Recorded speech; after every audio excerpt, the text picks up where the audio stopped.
entonces, clase número 2 de la materia Historia de la Iglesia, parte número 4, trimestre número 4. Entonces, la semana pasada estábamos viendo sobre Juan Calvino, ¿verdad? Y sobre el cómo fue esta parte de que Juan Calvino fue un hombre muy estudioso, murió joven, pero muy estudioso. ¿Ok? Bien, ahora vamos a entrar a un punto, hermanos, sobre el calvinismo. ¿Ok? El calvinismo. Vamos a ver un poco de eso. ¿Ok? No sé si todos están familiarizados con eso, y si no, bueno, no hay problema si no, a lo mejor no tienes mucho conocimiento de esto. En su momento, por el año 2018, tuvo un boom. O sea, estas doctrinas, hermanos, no son nuevas, tienen como 500 años más o menos. ¿Ok? Pero como se los dije, el problema con esto es que muchos que son calvinistas, y me ha tocado tratar con ellos, que si tú no crees como ellos, pues tú para ellos eres un hereje, eres alguien que no conoce mucha Biblia y te etiquetan, ¿no? Universalista, arminiano, cosa más pelagiano y todo este tipo de cosas. Lo cual, hermanos, pues tenemos que entender algo.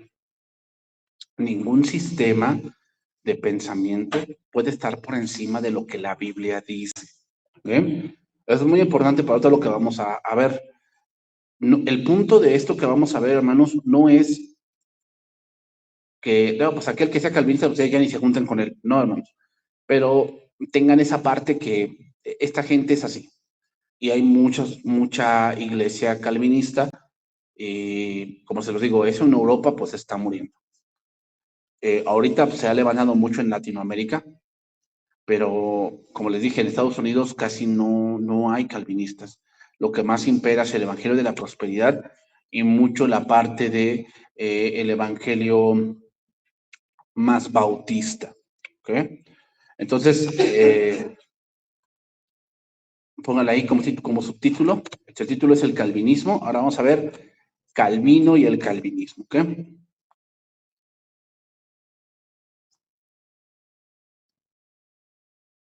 Como lo vimos, hermanos, en la vida de Calvino, la principal cuestión teológica que dividía a los protestantes, aparte de los anabaptistas, era, hermanos, la parte de la cena del Señor. ¿Ok?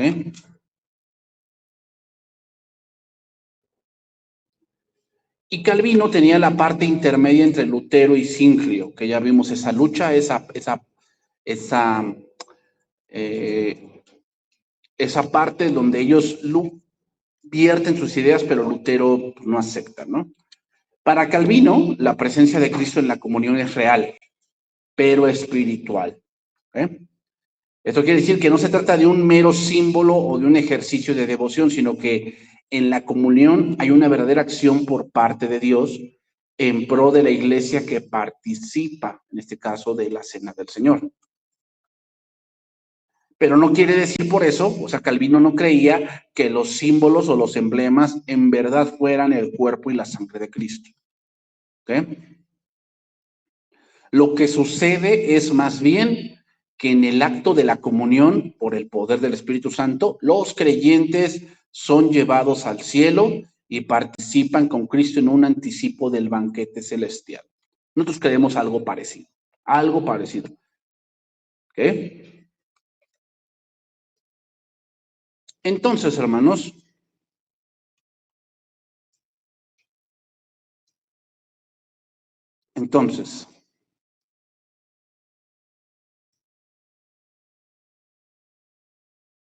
voy a dar algunas fechas aquí.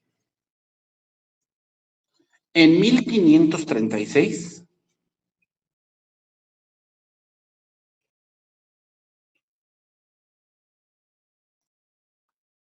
Bucero, Lutero y otros llegaron al condado de Wittenberg. ¿Qué llevaron? Llevaron un documento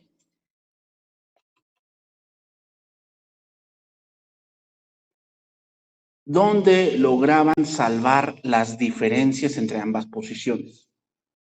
estamos hablando de la Cena del Señor, ¿ok?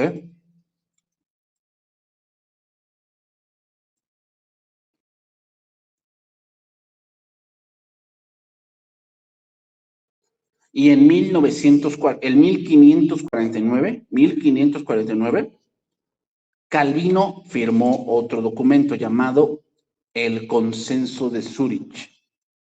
¿Qué? El Consenso de Zúrich. Que también trataba de lo mismo. O sea, diferencias entre ambas posiciones sobre la Cena del Señor.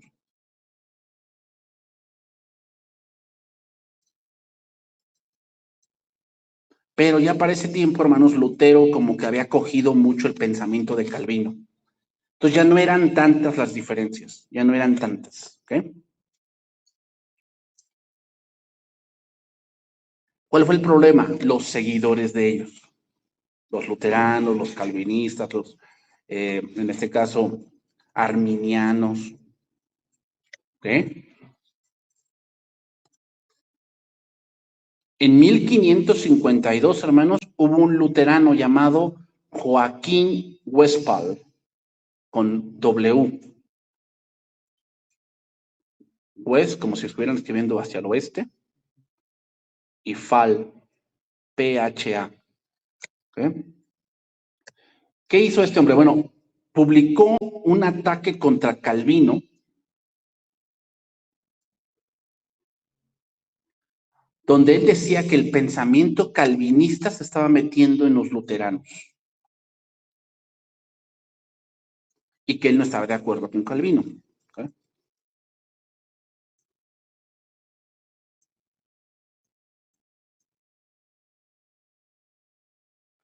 ¿Qué provocó esto? Bueno, para ese tiempo Lutero ya había muerto.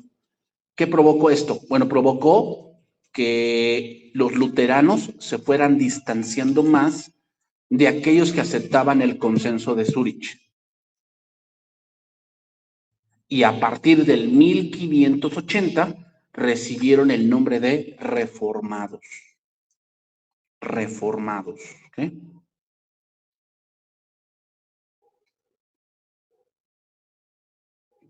Entonces, lo que los distinguía mucho al inicio, hermanos, no era en este caso la parte de la predestinación, que es lo que más ahora los distingue, sino la parte de cómo entendían la comunión. ¿Eh?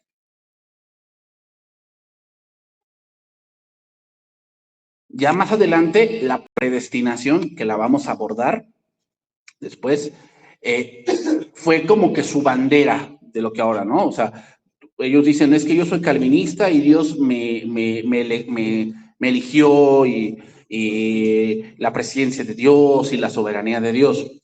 ¿Cuál es el problema con el calvinismo en este punto? Sobreexaltar un atributo de Dios más que otro es un gran error. O sea, Dios no es más amor que ira, ni es más soberano que misericordioso. Todo está al mismo nivel. El problema es que ellos exaltan un atributo y minimizan los demás. ¿Ok? Solo más tarde, hermanos, como les digo, en otra parte de la historia, la doctrina de la predestinación vino a ser la característica distintiva del calvinismo. Pero antes, Lutero y Calvino afirmaban eso, de la predestinación. Entonces, ¿por qué tuvo mucha presencia el calvinismo? Por dos razones. Una, la Academia de Ginebra, que era como un semillero que hacía maestros bajo ese estándar. Y dos, su libro. ¿Cuál? Institución de la religión cristiana.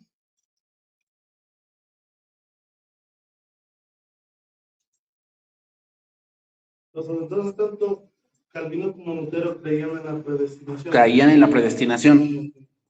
Y nosotros también creemos en la predestinación. Sí, yo también creo en la predestinación, pero no como ellos la creen. Ya te lo vamos a ver, hermanos. O sea, yo creo en una elección, sí, pero no como ellos. Que si creo en que la soberanía de Dios, sí, pero no como ellos. Por eso les digo, hermanos, no es lo que diga un sistema, que dice la Biblia, es lo que vamos a ver eso. sea, yo les voy a decir lo que dice el calvinismo. Ahora, ¿qué dice la Biblia? ¿Ok?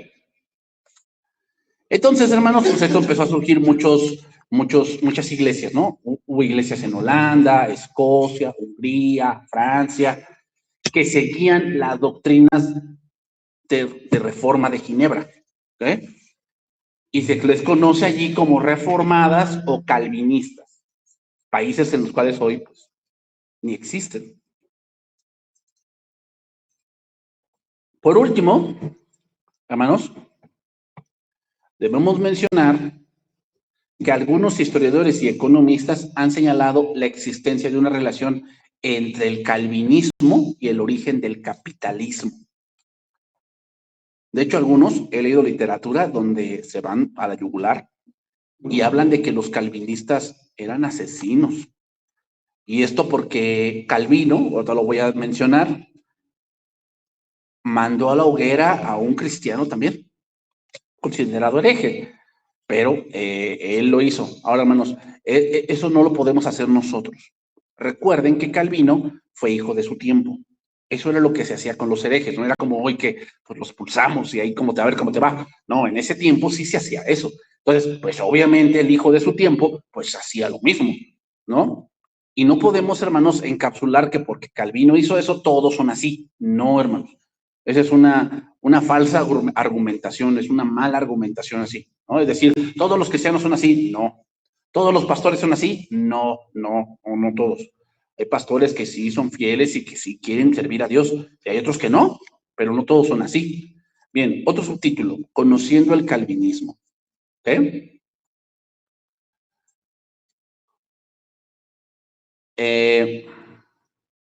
El calvinismo, hermanos, es uno de esos sistemas que reclaman ser históricos y bíblicos. Más se le conoce, que esto lo hizo un hombre inglés, porque primero se hizo el sínodo de Dort, donde se dieron las doctrinas sobre el libre albedrío, sobre la soberanía de Dios, sobre cómo Dios salva al hombre, cosas así.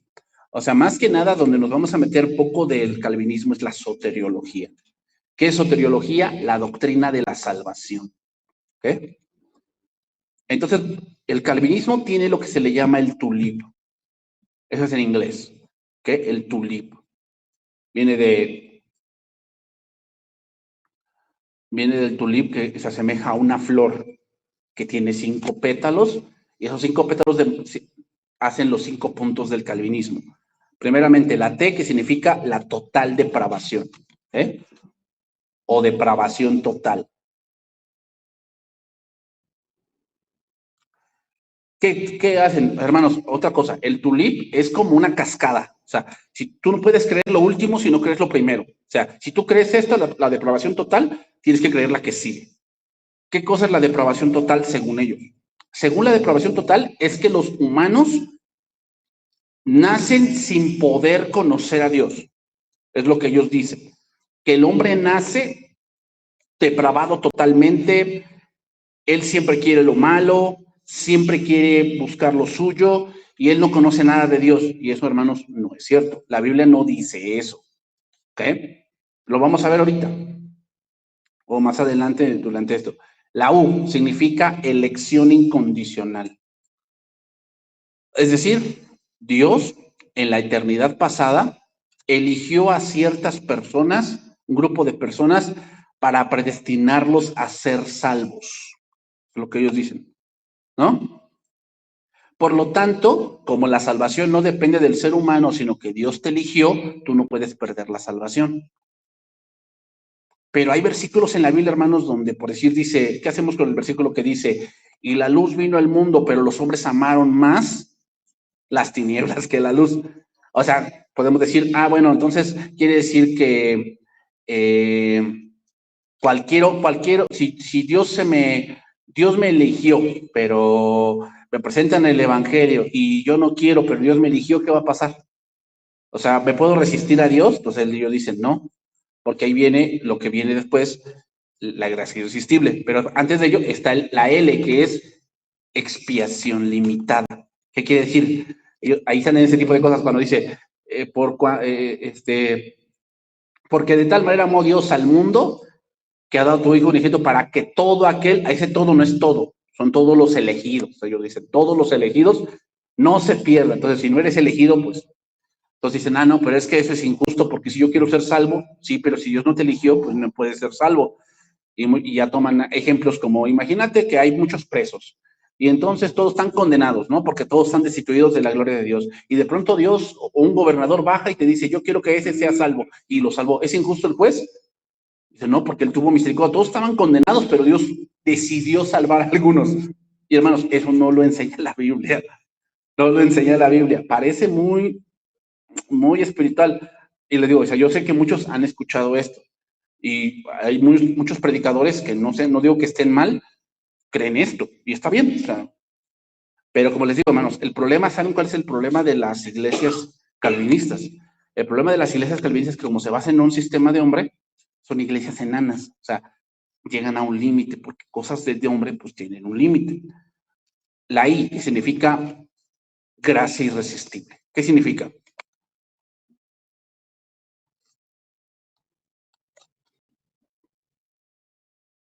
Que no importa cuánto se niegue, si tú eres elegido, tú vas a creer.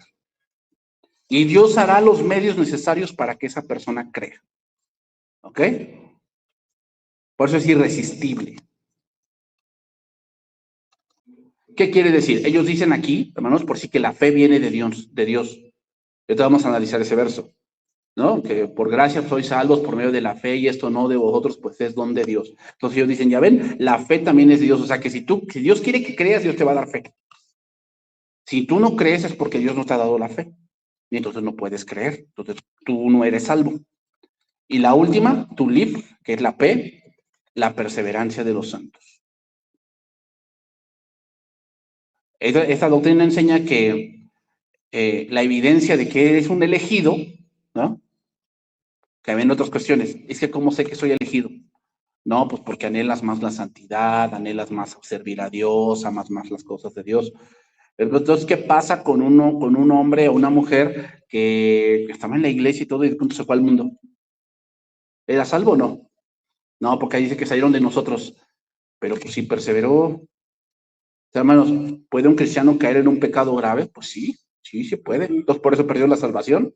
Pero ellos argumentan que un verdadero elegido va a perseverar en la salvación y nunca va a perder la salvación. ¿Eh? Entonces, una de las influencias más grandes de Calvino fue Agustín de Hipona. Entonces, hay que ver algunas cosas de Agustín. Calvino se enfocó mucho en Agustín. Ese es otro problema.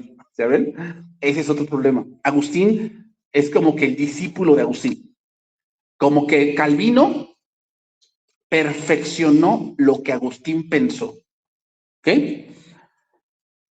Quiero poner bien en claro que no quiero decir que los calvinistas son unos erróneos, ¿no, hermano? No, claro que no.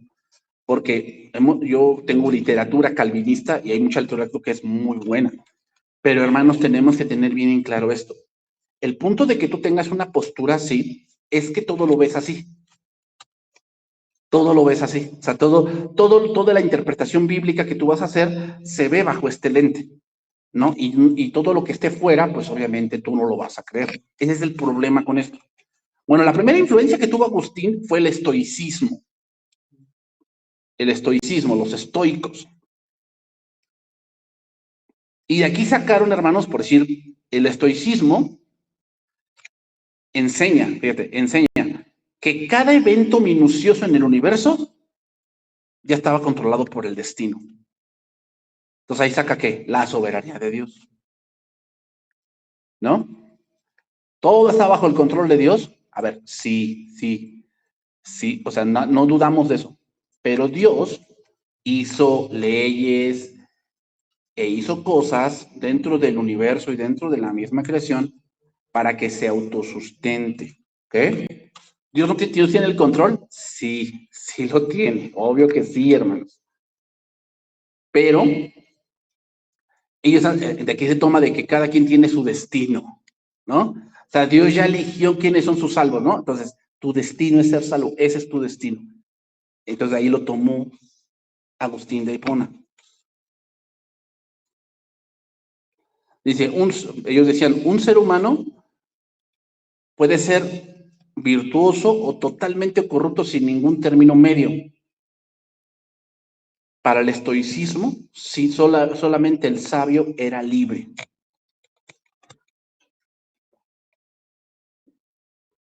Y obviamente aquí viene un problema. ¿Cuál? El libre albedrío. El libre albedrío. Entonces, ellos decían, bueno, entonces ya todo está predeterminado, ¿qué papel juego yo? ¿No? ¿Qué papel juego yo? O sea, si nunca voy a ser salvo, entonces no importa lo que yo haga, no importa lo que yo decida, pues no voy a ser salvo, ¿no? No voy a ser salvo. Uno de los más grandes ilustres del estoicismo se llamaba Crisipo, que él desarrolló el pensamiento, un pensamiento que se llamaba el determinismo causal, así se llamaba Crisipo. Y él desarrolló un pensamiento llamado determinismo causal. Hermanos, dense cuenta que le estoy dando mucha filosofía. O sea, filosofía es amor a la sabiduría, pero a la parte humana. O sea, razonar bajo la parte humana cómo suceden las cosas. Y ese es un mal inicio, hermanos. No podemos iniciar en la filosofía y después ir a la Biblia, porque vamos a hacer que la Biblia diga lo que yo quiero que diga. No, yo estudio la Biblia y después baso mi pensamiento en lo que dice la Biblia. ¿Okay? Ese fue el error aquí de Agustín y de Calvino y de muchos otros. Tenían sus rollos, venían a la Biblia y trataban de justificar lo que ellos ya habían concebido. En la enseñanza de Crisipo, hermanos, él dice que las acciones humanas ya son determinadas.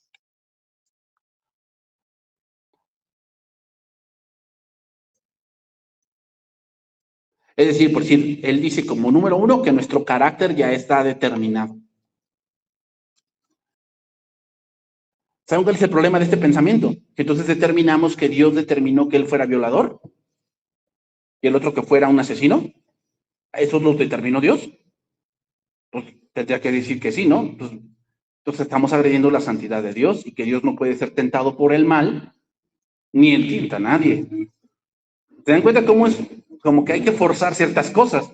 Número dos, nuestro carácter.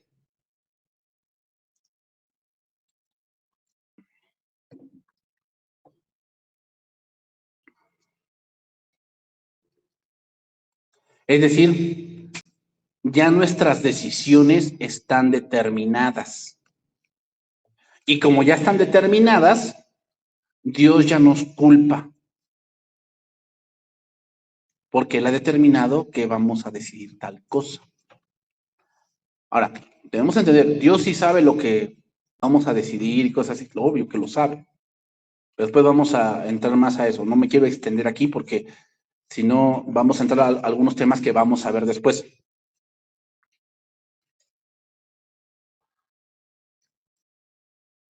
Entonces, la analogía que los estoicos tomaban era que era un perro, como un perro atado con una soga a un carro tirado por caballos. Dicen ellos, el perro tiene libre albedrío. El perro puede elegir seguir el carro o ser arrastrado por el carro.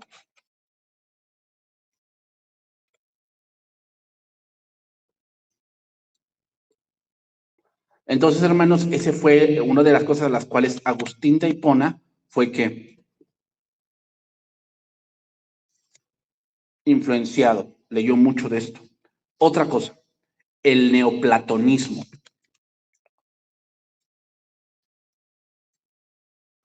Y se le llama neoplatonismo porque fue instituido por uno llamado Plotino.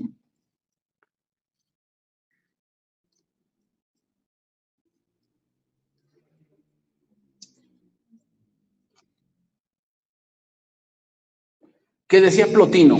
Plotino decía que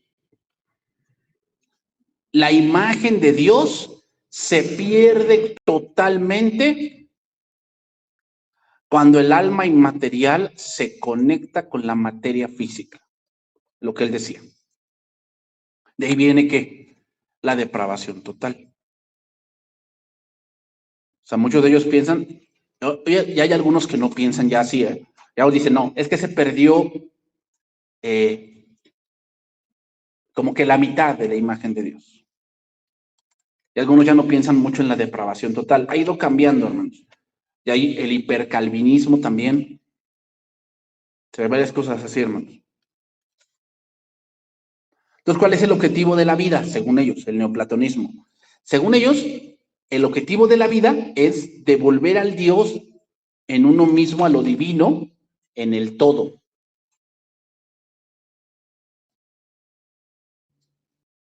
¿Saben quién tiene este pensamiento? Star Wars tiene este pensamiento. La fuerza, ¿no? Te vas al lado oscuro, al lado bueno de la fuerza, y cuando mueren, dice, se unen con la fuerza. Eso es lo que significa el neoplatonismo.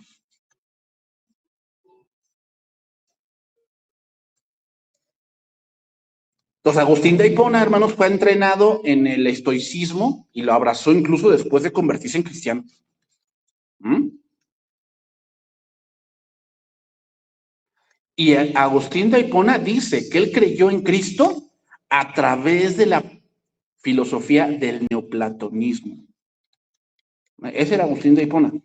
Otra vez, hijo de su tiempo, hermano. Hijo de su tiempo.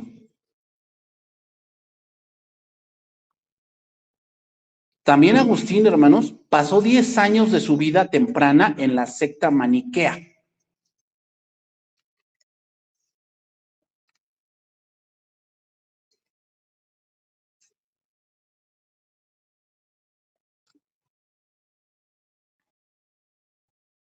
Otra cosa, hermanos.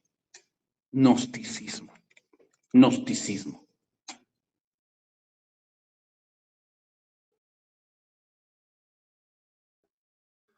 ¿Cuál era el problema de los gnósticos? Bueno, ellos eran dualistas cósmicos, lo cual significa que todo aquello que está hecho de materia física es malo, y todo lo que es físico o lo que es espiritual, ¿qué? Lo que es espiritual es bueno, es lo que ellos tenían. Entonces ellos decían, el humano es malo porque posee cuerpo físico.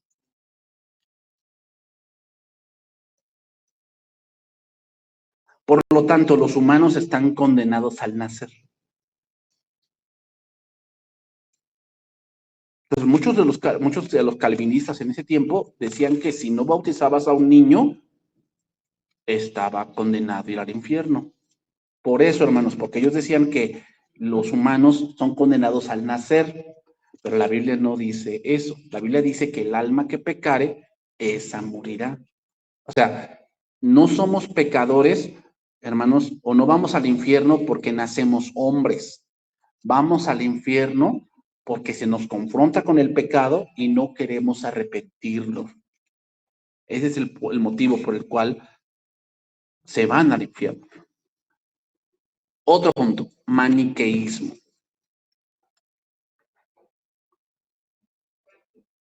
Maniqueísmo.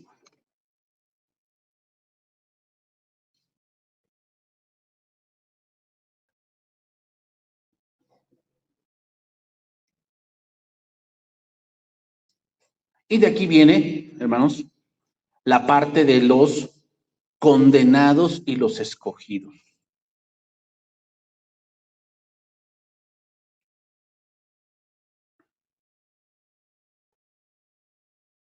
Es decir, el maniqueísmo creía que tu voluntad es esclava, por lo tanto no puedes escoger.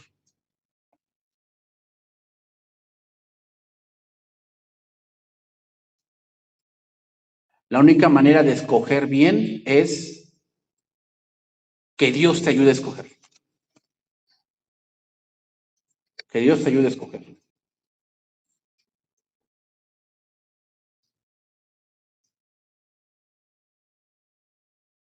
Entonces, ¿qué enseña la filosofía maniquea? Bueno, enseña que el hombre primitivo utiliza su libre albedrío, o sea, Adán, para abandonar su posición en el reino.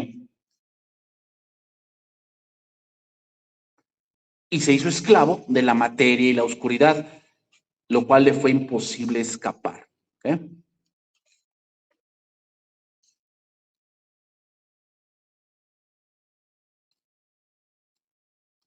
Y también enseñaba que el libre albedrío, pues que se había perdido. Entonces, Agustín, con todo esto, influyó mucho en los escritos de Calvino. Voy a decir algunas cosas más. Por decir, Agustín fue el padre de la Inquisición.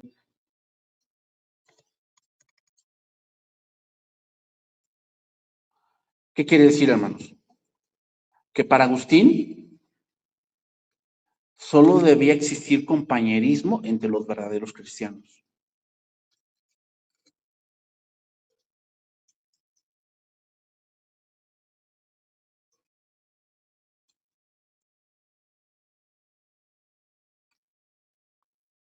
Y entonces, hermanos, pues Agustín estuvo muy de acuerdo en qué, en la parte de la hoguera. Estuvo muy de acuerdo. Con los herejes debían ser muertos. Entonces, ¿qué Calvino pensaba? Lo mismo. Él pensaba lo mismo.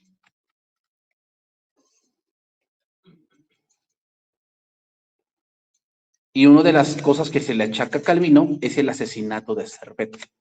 Se llamaba Servet.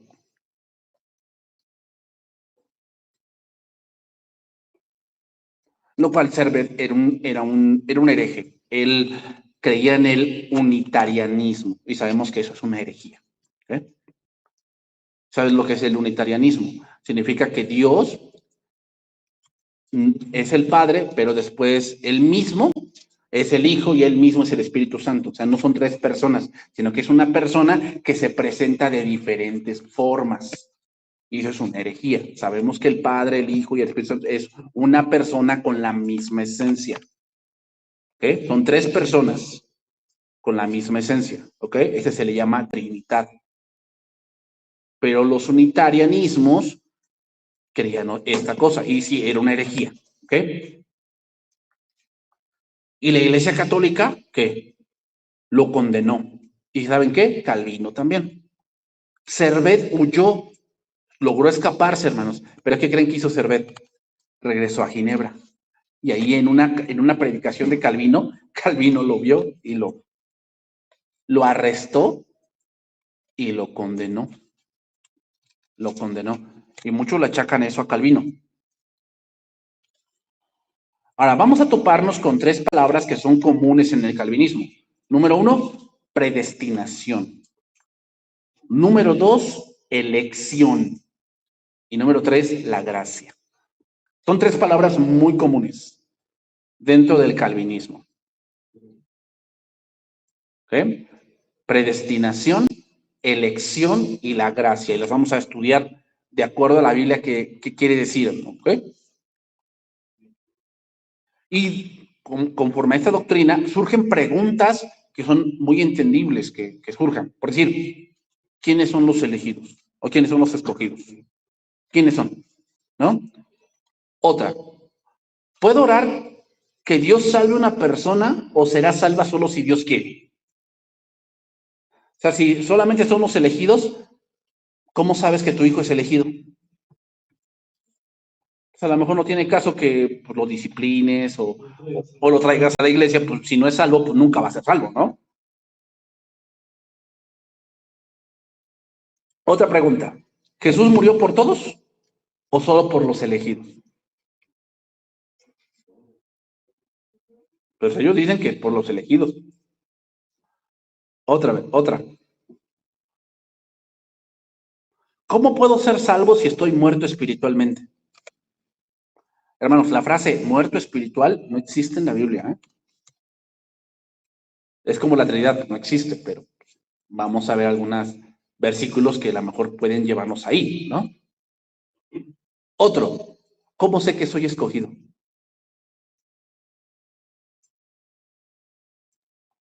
Otra pregunta, ¿las doctrinas de la gracia son el fundamento? O sea, el tulip es el fundamento. Otra vez, tenemos esta palabra o este versículo, ¿no? Muy conocido. Segunda Timoteo 3:16, toda la escritura es inspirada por Dios, ¿no? Y útil para enseñar, para redarguir, para corregir, para instruir en justicia. O sea, otra vez, se los voy a repetir, hermanos. Vamos a tratar de que la Biblia hable. ¿Ok? Yo entiendo que, como les digo, muchos hemos estado expuestos a esta parte y esta doctrina como que parece lógica. Pero ¿qué dice la Biblia? ¿Qué dice? La autoridad en cuanto a nuestra fe se basa en lo que la Biblia dice, no en credos o cosas así como que ese fue el pensamiento y como fue un gran pensador, por eso le creemos, ¿no? Entonces, otra cosa, ¿por qué en la Biblia? Porque Dios no puede mentir. Si lo dice la Biblia, así es. La Biblia debe interpretarse, hermanos, literalmente como la verdad objetiva de Dios. Entonces vamos a ver un poquito como rápido así nada más, y después ya nos vamos a enfocar un poquito más adelante. La predestinación. ¿Okay? La predestinación. La predestinación, hermanos, es para los que ya creyeron, según la Biblia, para los que ya creyeron, no para ser salvos. O sea, no es que yo predestiné a estos que van a ser salvos, no. Según las escrituras, la predestinación es para los que ya creyeron. Si tú ya creíste, tú estás predestinado para algo. En este caso, ¿qué? La glorificación. La glorificación. Entonces, los calvinistas creen que si alguien es salvo es porque fue predestinado para ser salvo, pero las escrituras no utilizan predestinación para eso. Una persona cree en Jesucristo y es predestinada para la redención del cuerpo. Por decir, Efesios 1:5.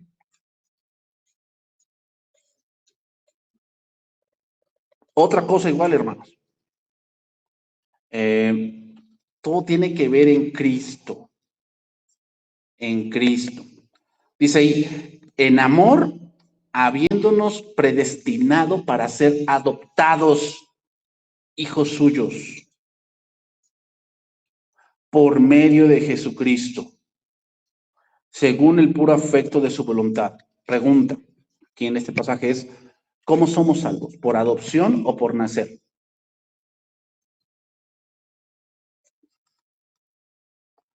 Romanos 8:23.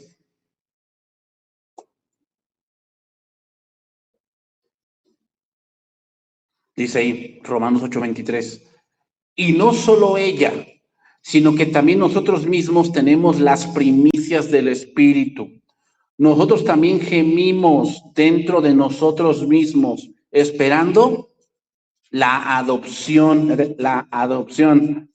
¿Qué es la cosa? Es la adopción, ahí lo dice, la redención de nuestro cuerpo. O sea, cuando alguien cree, está predestinado ¿a qué? A ser redimido, regenerado. Más bien, que su cuerpo sea glorificado, esa es la palabra correcta. Estás predestinado a que tu cuerpo sea glorificado. Romanos 8:15. Pues no habéis recibido el espíritu de esclavitud para estar otra vez en temor, sino que habéis recibido el espíritu de adopción por el cual clamamos, Abba Padre. Entonces, cuando creímos, fuimos predestinados ¿para qué? Para obtener una herencia. Y en este caso, ¿qué? ¿Saben quién explica? Lo vamos a ver después, pero lo explica muy claramente el apóstol Pablo en Gálatas, cuando dice que el hijo, mientras está pequeño, está siendo entrenado, pero todavía no es el heredero. Pero cuando venga la redención, entonces, ¿qué? Vendrá a ser el heredero. Eso es predestinación. La elección. Luego, otra lo vamos a ver poquito así nomás. Me voy a meter un poquito más en esto. ¿Ok? La elección o los elegidos. Cuando se habla de elección en la Biblia, hermanos, se habla para el servicio, para un propósito, no para la salvación. Y vamos a ver, hay diferentes llamados en la Biblia. El primer llamado fue para Cristo. Cristo es el escogido. Y en eso, tenemos que ver eso, hermanos, porque esa es la base de lo demás. Hay diferentes escogidos. Fíjate, Cristo es el escogido, los ángeles, Israel, y de ahí la iglesia. Pero jamás fue para salvación, porque Israel fue escogido y es salvo. ¿Se dan cuenta? No, o sea, es que la elección en la Biblia no es para eso, es para un propósito, un servicio. Por si Dios llamó a los 12 y los 12 fueron salvos, no, pero los llamó por un servicio, ¿cuál? Bendecir a las naciones con el evangelio. Isaías 42:1. Como le digo, lo estamos viendo así por arribita. Después me voy a meter más a eso para que lo entendamos un poquito más. Isaías 42:1 dice: he aquí mi siervo. ¿De quién está hablando? De Cristo. Yo le sostendré, mi escogido, en quien mi alma tiene contentamiento. He puesto sobre él mi espíritu. Él traerá justicia a las naciones.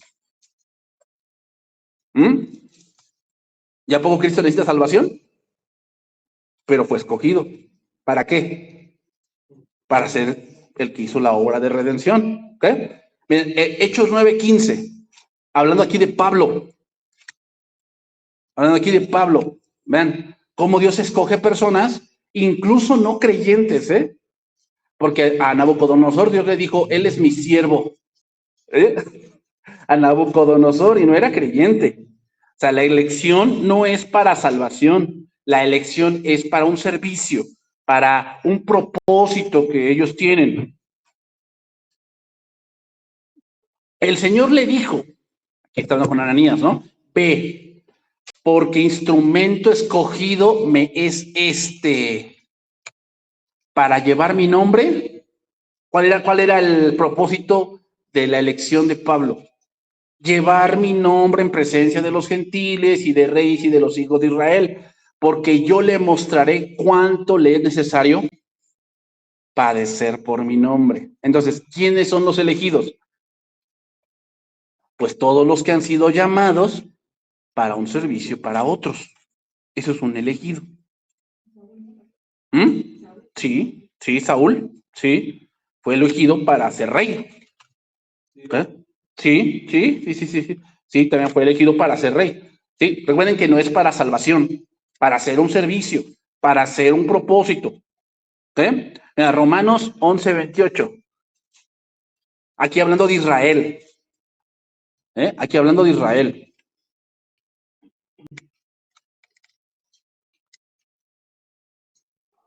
Romanos 11:28 dice: así que en cuanto al evangelio, son enemigos, ¿quiénes? Los israelitas, la nación de Israel. Porque fíjense, la nación de Israel fue la primera nación en perseguir a los cristianos. Los israelitas. En cuanto al evangelio, son enemigos por causa de vosotros. Pero en cuanto a la elección, escoger, son amados. ¿Para qué fue elegido Israel? De ahí viniera el Mesías. Para que de ahí viniera las escrituras también, ¿no? Entonces, ahí, bueno, cuando Dios te elige y te da un propósito o una tarea, sí, sí o sí lo vas a terminar haciendo. Sí, lo vas a hacer. Ahí ya no puedes decidir tú no hacerlo. Te puedes resistir, pero vas a terminar haciéndolo. Pero el punto aquí es, no significa que yo te elijo para que seas salvo y no importa si tú no quieres, tú vas a ser salvo. No. Estamos hablando de trabajo. ¿Qué? Estamos hablando de servicio. Sí, no quería. Sí, y al final tuvo que.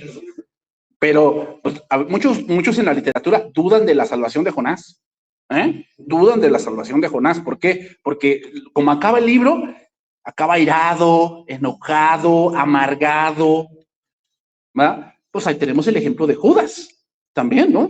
Judas fue elegido, sí, ¿para ser salvo? No, para hacer un trabajo. Por eso dice que él fue predestinado a entregar al Hijo. O sea, fue llamado a eso. Ahora, la cuestión es otra cosa que aquí vamos a entender. Cuando Dios llama por el Evangelio, el hombre puede resistir el Evangelio. Entonces, si Judas fue llamado para igual a Juan, pero entonces, ¿cómo es que, si, bueno, vamos a hacer un panorama, ¿no? Supongamos que una persona es Judas, ¿no? Y se presenta entre ellos: oye, me mandaste a entregar al Hijo de Dios. ¿Y me vas a condenar? Sí, por ese llamado. Pero, exactamente, o sea. Pero fue una decisión, ¿no? O sea, Sí. ya estaba escrito. Ya estaba escrito. Sí. Pero él decidió hacerlo. Él resistió el evangelio. O sea, el punto de Judas sí lo condenamos porque entregó al Hijo de Dios, y si tú te pones a pensar en nombres para tus hijos, pues no le pondrías Judas, ¿no? Porque pues, esa parte, ¿ok? Pero Judas no fue condenado porque entregó al Hijo de Dios. Fue condenado porque no creyó y tenía a Cristo cerca. Tenía a Cristo cerca. Por eso les digo, elección no es para salvación. No es para salvación. Hay gente que va a ser elegida para cosas, pero al final todos van a escuchar las buenas nuevas y pueden unos resistir. Por eso le dijo a Pablo, ¿no? ¿Quién eres, Señor? ¿Quién eres, Señor? Y le dijo Jesús, ¿qué? Yo soy Jesús a quien tú persigues. Dura cosa te es. O sea, estás resistiéndote a algo que tú ya sabes. Algo que tú ya sabes, te estás resistiendo, pero ya deja. Ya deja de resistirte, ¿no? Que Esteban también les dijo a los judíos, ¿no? Hipócritas o generación de víboras, ¿no? Incircuncisos de corazón. ¿Cuántas veces sus padres no resistieron al Espíritu? O sea, Dios les envió profetas, y veían la verdad, ¿y qué? Resistían. Y era la nación escogida por Dios. ¿Pero qué? Resistían. O sea, muchos de ellos no fueron salvos, porque resistían el llamado de Dios. O sea, o más bien las buenas nuevas, el llamado a que se arrepintieran. Pero una cosa es la elección, como la pintan los calvinistas, que es, si tú eres elegido, tú vas a ser salvo. No importa lo que hagas. Entonces, ahí entra que Judas fue elegido para ser condenado, pues sí. Ay, pues qué injusto es Dios. No. Lo injusto es que Dios haya fijado en Judas. Porque todos son pecadores. Lo injusto sería que Dios salve a algunos, pero Dios muestra misericordia a quien Él quiere. Ese es el punto de ellos. Pero ahorita vamos a ver esos versos también. ¿Ok? Otro punto, la adopción.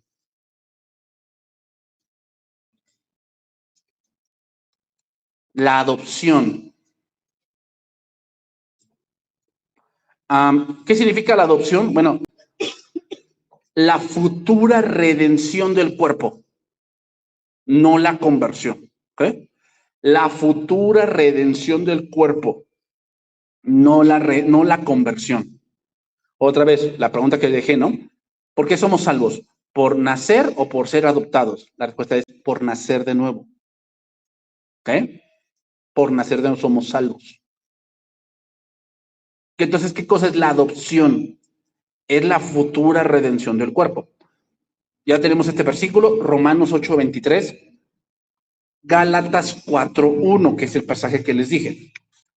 Pero también digo, Gálatas 4:1, entre tanto que el heredero es niño, en nada difiere del esclavo, aunque es señor de todo, sino que está bajo tutores y curadores hasta el tiempo señalado por el Padre. Así también nosotros, cuando éramos niños, estábamos en esclavitud bajo los rudimentos del mundo. Pero cuando vino el cumplimiento del tiempo, Dios envió a su Hijo, nacido de mujer y nacido bajo la ley, para que redimiese a los que están bajo la ley, a fin de que recibiésemos la adopción de hijos. Por cuanto sois hijos, Dios envió a vuestros corazones el espíritu de su Hijo, el cual clama Abba Padre. Así que ya no eres esclavo, sino hijo. Y si hijo, también heredero de Dios y por medio de Cristo. Esclavo, entonces, ¿aquí qué sería? Pues un incrédulo.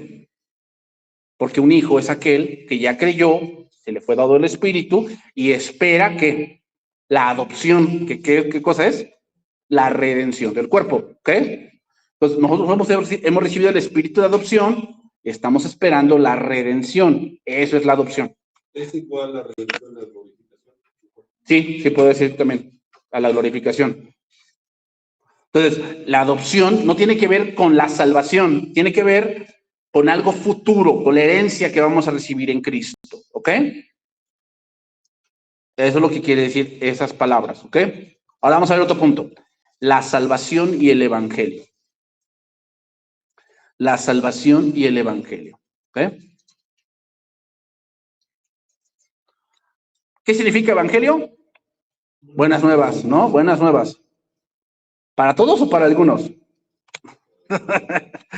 Pues sí, para todos, ¿no? Todo el mundo estaba perdido. Todo el mundo estaba perdido. ¿Y todo el mundo tiene la oportunidad? Sí. Algo así, porque hay muchos... Entonces tú eres universalista, ¿no? ¿Porque todos van a ser salvos? No, no todos van a ser salvos. No todos. Lastimosamente no. ¿Por qué no?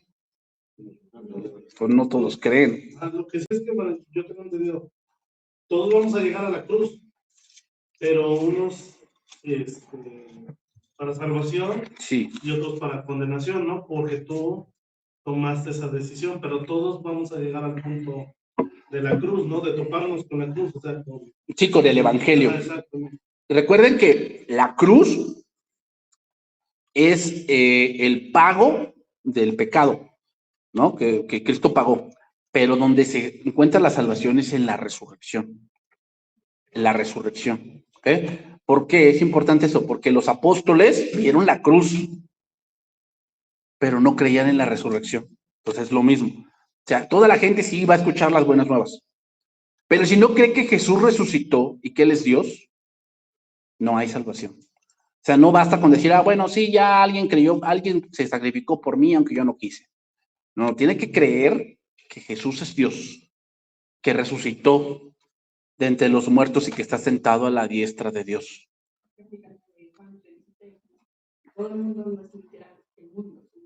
Sí, ahí todo el mundo sí es todo el mundo, sí, el sacrificio es para todos. Sí, sí, es para todos, para todos. O sea, y lo que se dice ahí, mundo, es que Jesucristo por eso se hizo hombre, para morir por los hombres. Por eso los ángeles, no, ni los animales tampoco, ¿qué? Los hombres. Pero, ¿qué? No todos. Pedro dice, ¿no? Dios no retarda su promesa, sino que Él quiere que todos procedan al arrepentimiento, todos, pero no todos van a creer. Es obvio que no. ¿Por qué no? Porque muchos aman su pecado. Pues no quieren arrepentirse, punto. No se quieren arrepentir. Entonces, Juan 1:12, ¿no? Un pasaje muy conocido.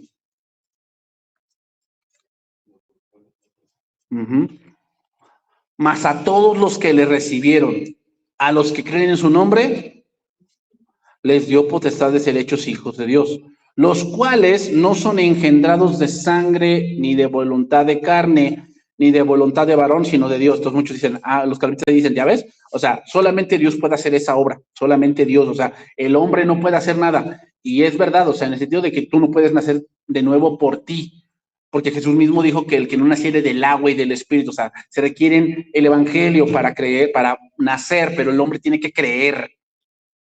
Pero aquí lo que nos enseña el pasaje es que todos van a oír y todos pueden recibirlo, pero no todos lo van a hacer.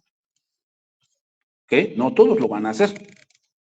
Ahí aplica en la ciencia donde dice que en el ADN aparece el nombre de Dios como el sello de la hechura de Dios, para que se cumpla a los suyos vino, los suyos no le recibieron. Sí, a lo suyo vino. A todos los que le recibieron. Sí. A los que creen en su nombre, Dios se podrá. Ahora, sí, exactamente, pero recordemos que también en ese pasaje, el Evangelio de Juan está siendo para cristianos que estaban siendo desviados porque decían que Jesús no había venido. Recuerden que el Evangelio de Juan fue el último en escribirse. Ya Juan estaba muy viejito. De hecho, después de Apocalipsis se escribió. ¿Por qué se escribió? Por eso el Evangelio de Juan es distinto. Es para cristianos que estaban dudando de la fe porque los apóstoles ya se habían muerto. Entonces ellos decían, entonces Cristo no vino. No, sí. A todos los que, a lo suyo vino. O sea, esos que los están atormentando, Jesús vino a ellos, pero ¿qué? No creyeron, no le recibieron, no quisieron creerle. No quisieron creerle. Pero los que nosotros les hemos recibido, ¿qué? Y hemos creído en su nombre, ¿qué? Somos hijos. Somos hijos de Dios. Porque recuerden que estaban los gnósticos. Y los gnósticos decían que entre más sabiduría tuvieras, más santo serías. Y él dice, Juan les dice, no, ya somos hijos. Ya hemos creído. No es que vamos a llegar a ser, no, ya somos. ¿No? Fue salvo en ese momento. Fue salvo en ese momento porque creyó, ¿no? No necesitó de muchas cosas y que ahora tienes que bautizarte y ese tipo de cosas, ¿no? Segunda Tesalonicenses 2:14. Entonces, hermanos, hay dos llamados, ¿ok? Hay dos llamados.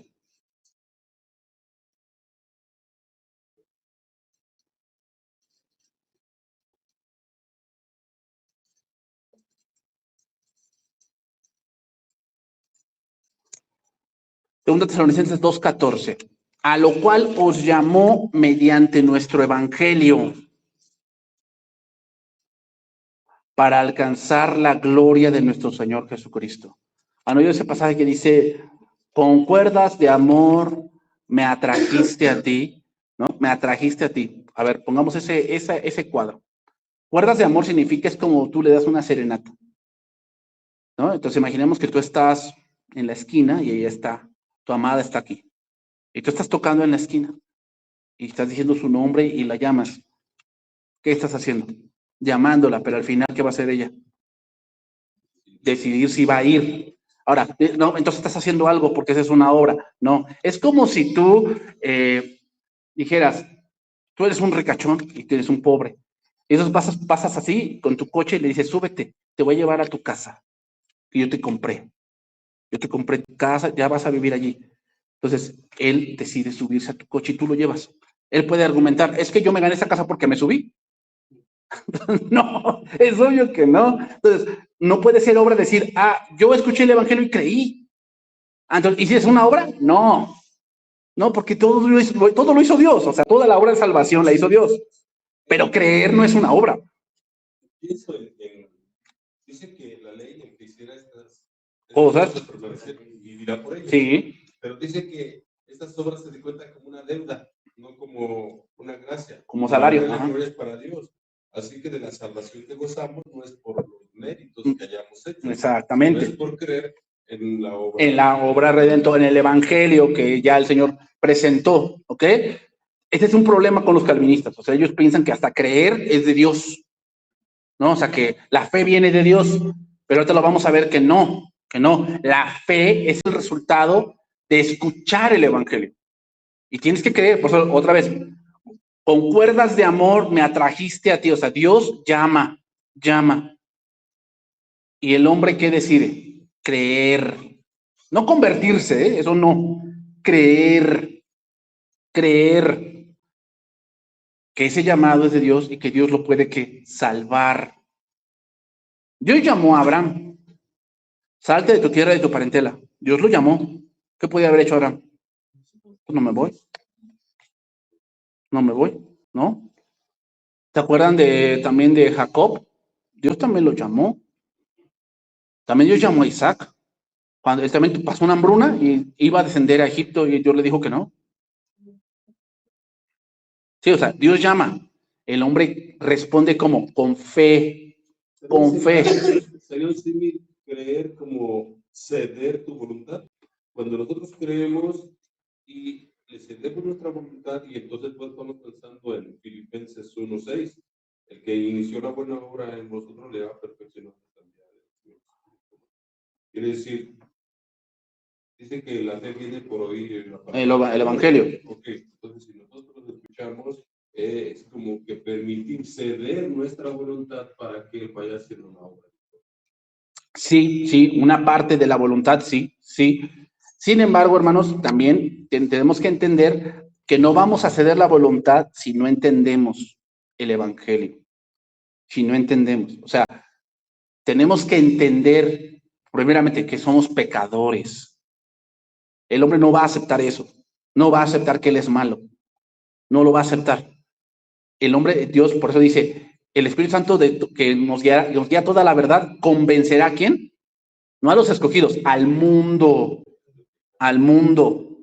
de pecado, de juicio y de justicia. O sea, es el Espíritu Santo el que nos tiene que convencer, o si tiene que predicar el evangelio, tenemos que creer, pero la otra es resistirnos. O sea, yo ya entendí, pero ¿sabes qué? No como Ese Dios no me gusta. Agripa, ¿no? Es uno de ellos. Dos puntos. El fe y no Y no creer, sí, obvio. Nada más esos dos.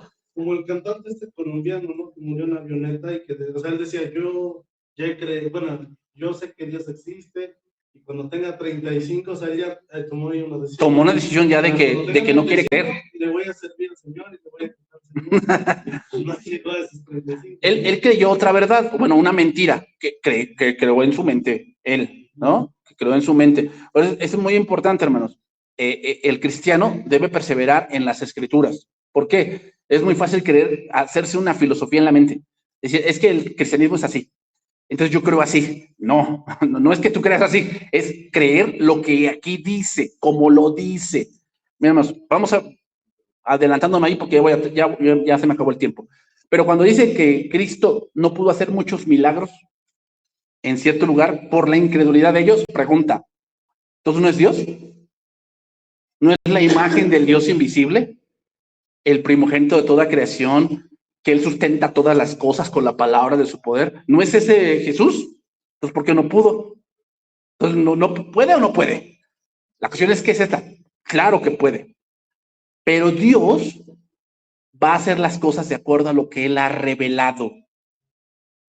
De acuerdo a lo que Él ha revelado. ¿Dios puede salvar a todos? Obvio que sí, claro que puede.